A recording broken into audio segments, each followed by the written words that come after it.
ہمارے پاس تو اتنی نیکیاں ہے ہی نہیں، ہم نے گناہ پر گناہ کر رکھے ہیں، اتنے گناہ جمع کر رکھے ہیں کہ اللہ کی پناہ، لیکن پھر بھی ہمارے چہرے پر کوئی شرمندگی نہیں ہے، ہمیں کوئی احساس نہیں ہے، ہم تو سوچتے ہیں کہ یوں ہی چھوڑ دیے جائیں گے، یوں ہی جنت میں چلے جائیں گے۔ اللہ اکبر، ہمارے پاس اتنی نیکیاں نہیں ہیں، پھر بھی ہمارے اندر اتنا تکبر ہے کہ ہم جنتی ہیں۔ وہ عمر رضی اللہ تعالیٰ عنہ کو دیکھو، حضور کے صحابی کی شان دیکھو، اللہ اکبر، حضرت عمر رضی اللہ تعالیٰ عنہ مسلمانوں کو اتنی فتوحات دلائی، اتنی جو ہے عبادتیں کی ہے، اتنی ریاضتیں کی ہے، جہادوں کے اندر شامل ہوئے ہیں، حضور کی خدمت کی ہے، لیکن رتی بھر بھی اپنے اوپر گمان نہیں ہے۔ اللہ اکبر، اللہ کے خوف سے ڈرے جا رہے ہیں۔ حضرت حذیفہ بن یمان رضی اللہ تعالیٰ عنہ حضور کے ایک صحابی ہیں جو کہ حضور کے رازدار بھی ہیں۔ حضور اکرم صلی اللہ علیہ وسلم کے رازدار ہیں۔ نبی کریم صلی اللہ علیہ وسلم نے تمام منافقین کی جو لسٹ تھی وہ حذیفہ بن یمان کو دے رکھی تھی۔ حذیفہ بن یمان جانتے تھے کہ کون مومن ہے اور کون منافق ہے۔ بظاہر تو سب مسلمان نظر آتے ہیں، آج ہمارے ساتھ بھی یہی معاملہ ہو رہا ہے، ہم ہر ایک کو مسلمان سمجھتے ہیں لیکن مومن پہچاننے کی کوشش نہیں کرتے، مومن اور منافق میں فرق نہیں کر پاتے۔ اللہ اکبر، نبی کریم صلی اللہ علیہ وسلم جانتے تھے کہ کون کون مومن ہے کون منافق ہے، لہٰذا آپ نے حذیفہ بن یمان کو لسٹ دے رکھی تھی، راز بتا رکھا تھا، راز ہر کوئی نہیں رکھ سکتا ہے۔ حذیفہ بن یمان حضور کے رازدار تھے۔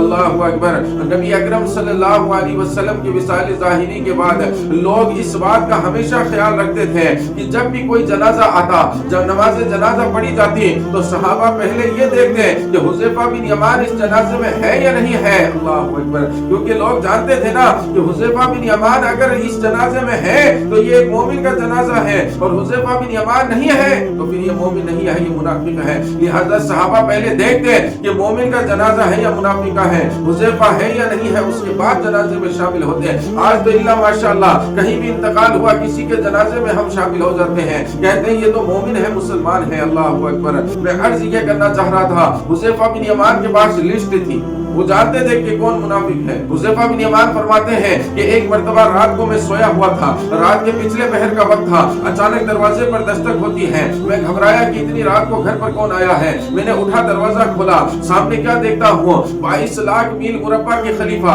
حضرت عمر رضی اللہ تعالیٰ عنہ میرے دروازے پر کھڑے ہیں، چہرے پر آپ نے چادر اوڑھ رکھی ہے۔ میں نے کہا حضور خیریت تو ہے؟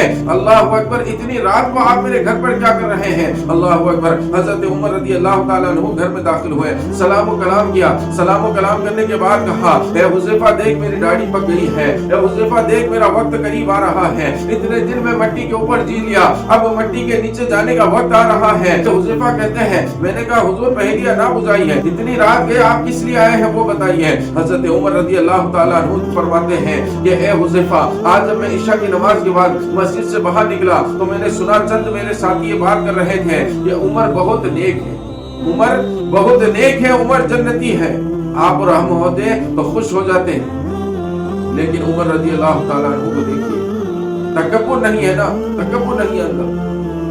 فرمایا کہ جب میں عشاء کی نماز پڑھ کے باہر نکلا چند لوگ بات کر رہے تھے کہ عمر بڑا نیک ہے، عمر جنتی ہے، عمر یہ ہے، عمر وہ ہے۔ اے حذیفہ تو بتا، نبی کریم صلی اللہ علیہ وسلم کا تو رازدار ہے، بتا کیا اس لسٹ کے اندر جو حضور نے تجھے دے رکھی ہے منافقین کی لسٹ، کیا اس لسٹ کے اندر میرا نام بھی تو نہیں ہے؟ اللہ، حضرت عمر نے فرمایا اے حذیفہ بتا کیا اس لسٹ میں میرا نام تو نہیں ہے نا؟